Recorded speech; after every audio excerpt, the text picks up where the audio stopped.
We are the Cultural Time Capsules. And for today's first episode, we will be talking about the Delano Grape Strike of 1965.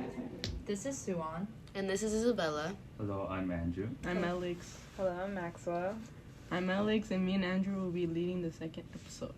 In the next episode, we'll talk about the pork strike along the eastern Gulf Coast, the relation to the Delano Grape Strike, and some differences. Hi. We will be leading the third episode. I'm Maxwell, and the others with me are Solon and Isabella. In our third episode, we will be focusing on the impact of the Delano Grape Strike and how it has emphasized the importance of where our food comes from. Alright, let's get into it. So, have you guys heard about the Delano Grape Strike? No. Okay, well, have you guys heard of Cesar Chavez? Yes. Isn't he a farm worker activist? Well, yes, but that was not exactly all he did. Suwang, could you tell us who he is? Absolutely. Cesar Chavez was an activist who fought for the rights of all Latino and Filipino farm workers who were being treated unfairly. He himself played an important role in the Delano Grape Strike of 1965, but he was not the leader. Bella, do you remember who else there was? Absolutely, I do. Along his side were Ben Guinness, Dolores Huerta, Gilbert Padilla, and most importantly, Larry Itliong, who were all Chicano and Filipino organizers from different districts across California vineyards that came together for the same cause. Now that we got the people out of the way, we can talk about what exactly happened that led to the big Delano Grape Strike. The Delano Grape Strike started from Filipino workers wanting a raise in wages from $1.25 to $1.40. Larry Itliong and Ben Guinness were the lead organizers in the strike. There were huge risks for the Delano grape workers because there was a chance that they could be evicted with little to no notice since they were living in the company housing if they were caught striking. There was also a chance that Mexican farm workers could replace Filipino workers. Why did they not show up, you may ask? So, what exactly was accomplished during the meeting when the other half of the meeting that could settle for an agreement decided not to attend? Well, the people who did attend consisted of a group of Filipinos, some black, Arab, Puerto Ricans, Mexican, and white workers who decided to listen to what Itliong had to say to the group. He concluded on a vote that would later make history for the farm workers and their contracts with the vineyard owners. It was an ambiguous decision on whether or not the farm workers would go on strike. The result, as you all may guess, was that they voted in all favor and decided to strike. So the strike officially began on September 16, 1965, and it lasted for several years. The workers demanded better wages and better working conditions. Right, and they all faced a lot of resistance from the growers, but the unity among the workers helped keep the movement strong. They organized boycotts, rallies, and even gained support from various communities, which really amplified their message. Exactly, and it wasn't just about grapes. It was about labor rights and dignity for all workers. The strike became a significant movement in the broader civil rights movement. And Cesar Chavez's leadership really helped to bring national attention to their cause, especially through the use of nonviolent tactics. They ultimately succeeded in getting some growers to recognize their union and improve conditions, which was a huge victory. It really showed the power of collective action and solidarity across different communities. The Delano Grape Strike is particularly important for the Filipino community because it marked one of the first major labor movements that highlighted the contributions and struggles of Filipino workers in the agricultural sector. Exactly. Many of these farm workers were originally recruited through programs like the Ranchero program, and they often faced hardships, working conditions, and low wages. The strike brought their struggles to the forefront.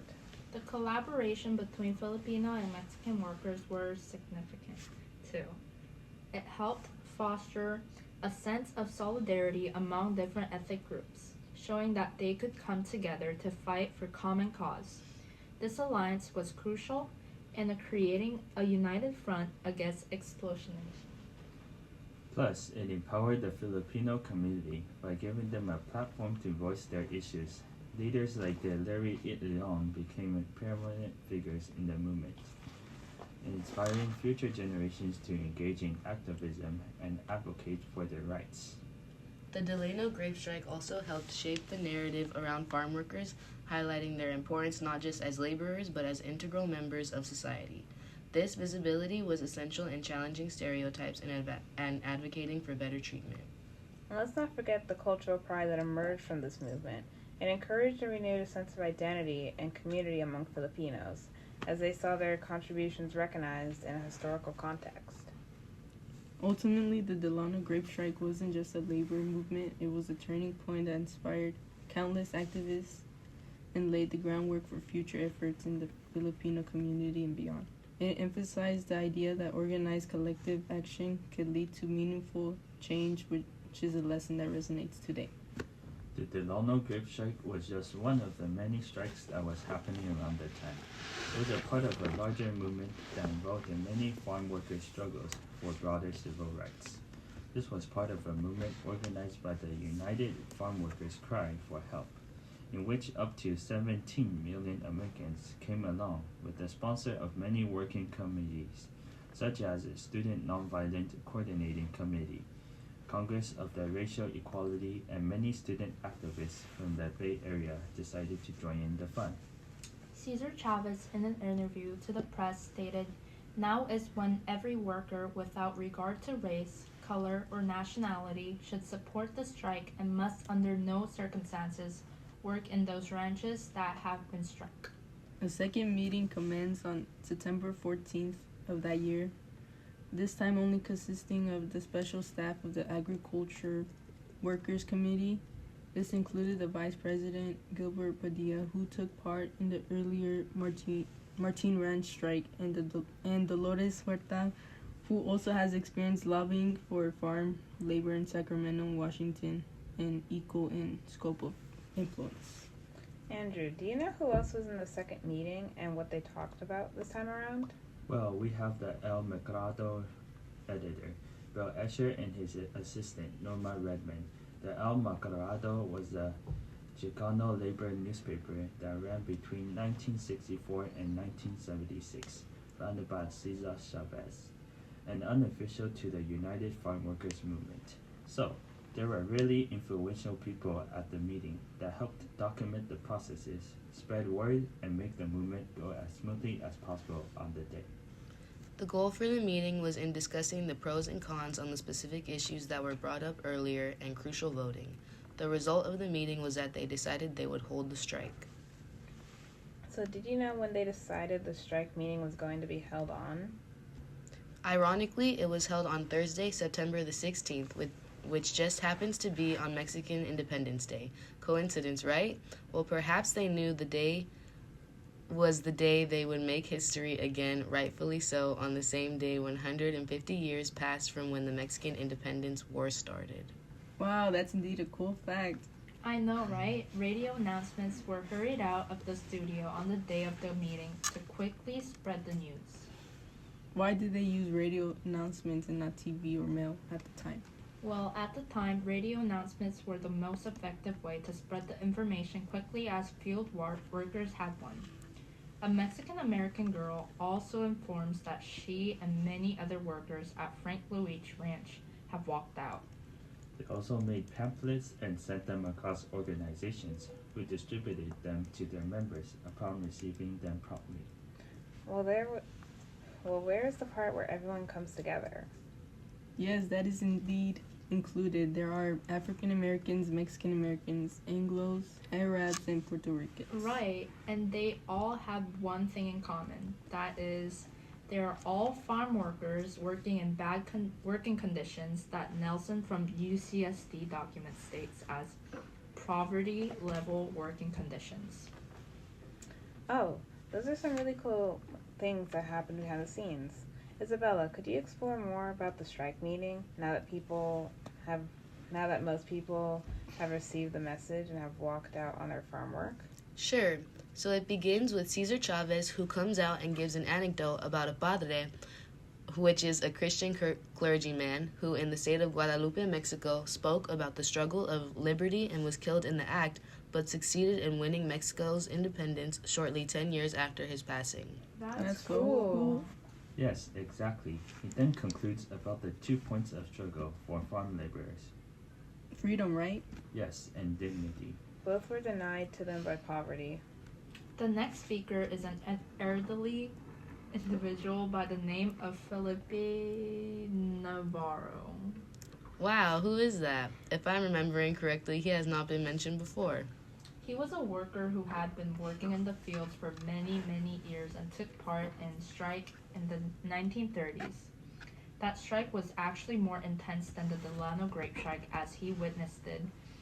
2 strikers get killed during the protest with his own eyes. He sings a song reminiscent of the workers standing before him as he starts tearing up, which is felt throughout the crowd. He is able to reach the people before him on another level and rally up a crowd for the strike.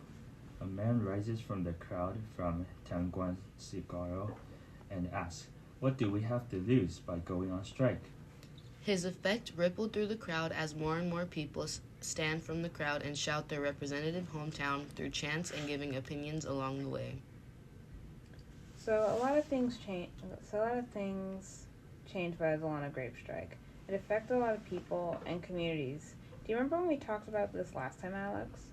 Yeah, you mentioned how the Delano grape strike was a pivotal moment for farm workers, right? It really highlighted the struggles they faced. Exactly. The strike not only brought attention to the poor working conditions and low wages, but also united workers under the United Farm Workers. Right, and it seemed to have a lasting impact on labor rights, didn't it? Absolutely. The strike led to the first ever contracts for grape pickers, improving wages and working conditions significantly. But there was also limitations, right? Yes, while it was a major victory, not all workers benefited equally. Some groups, like the women and immigrant workers, still faced many challenges. Plus, not every vineyard signed contracts, so disparities remained. So, it was a mixed bag of events and ongoing struggles. Definitely, it laid the groundwork for future activism, but the fight for equality and rights continued long after the strike ended. And remember, the media coverage and public support were crucial. The consumer boycott of non-union grapes really pressured growers to negotiate. That's a good point. It showed how solidarity across different groups can amplify a movement.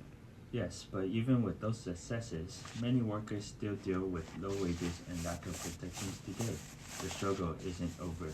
Right, the Delano grape strike was a landmark event, but it also revealed the complexes of labor rights in agriculture. Exactly. It's a reminder that while progress is made, there's still a long way to go. Phew, that was a lot to take in, guys. I definitely felt way more informed about the Delano grape strike. The collaboration between Chicano and Filipinos, the process that went through, and the result of this event. Not only did we learn that Cesar Chavez was not exactly the only leader, we left with the stories of other underrated and not so spotlighted people that took a part in the event. So in this podcast episode, we have explored Chicano and Filipino activists coming together to make the Delano grape strike possible. What other 2 cultures have you seen come together to fight for what's right? What are some things you would like to take away and influence others with more details about the Delano grape strike? If you all enjoyed this episode, make sure to tune in next where we discuss the communities that came together for the port strike near the collapse of the Baltimore Key Bridge and some similarities of the Delano grape strike. We all hope that you learned something from this episode and hopefully made it seem like we were there at the Delano grape strike. Thanks again and see you all next time. This is the Cultural Time Capsules signing out. Peace.